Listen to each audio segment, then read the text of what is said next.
Welcome to மடப்பள்ளி channel. இன்றைக்கி நம்ம சேனலில் என்ன பார்க்க போகிறோன்னா, நோ ஆனியன் நோ கார்லிக் பிடிக்கரணை மசியல்.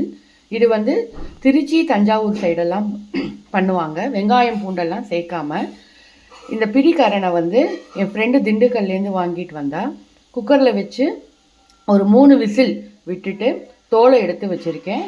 இதை நல்லா மசிச்சு வச்சுக்கணும். இதுக்கு தாளிக்கிறதுக்கு கடுகு பெருங்காயம் போட்டு தாளிச்சிட்ருக்கேன். உளுத்தம்பருப்பு கடலப்பருப்பு, இஞ்சி பச்சை மிளகா, ஒரே ஒரு வரமிளகா காரத்துக்கு, கருவேப்பிலை, கடைசியாக பிழியறதுக்கு லெமன்.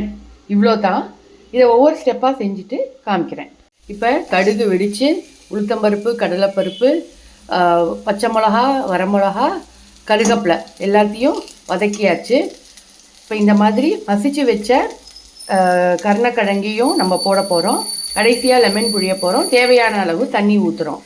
எதுக்கு லெமன் புழியிறோன்னா, நம்ம கருணக்கிழங்கு சாப்பிட்றப்ப வாயெல்லாம் அறுக்கும். அதை தவிர்க்கிறதுக்கு தான் இந்த லெமன் ஜூஸ் புழியிறோம். அடுத்த ஸ்டெப் என்னன்னு பார்க்கலாம். இப்போ நல்லா 5 நிமிஷம் கொதித்ததுக்கப்புறம் கேஸ் ஆஃப் பண்ணியாச்சு. மேலாப்பில் இப்போ லெமனை புழியிறேன். பிடிக்கரணை மசியல் ரெடி. நீங்களும் இந்த மாதிரி ட்ரை பண்ணி பாருங்கள். தேங்க்யூ.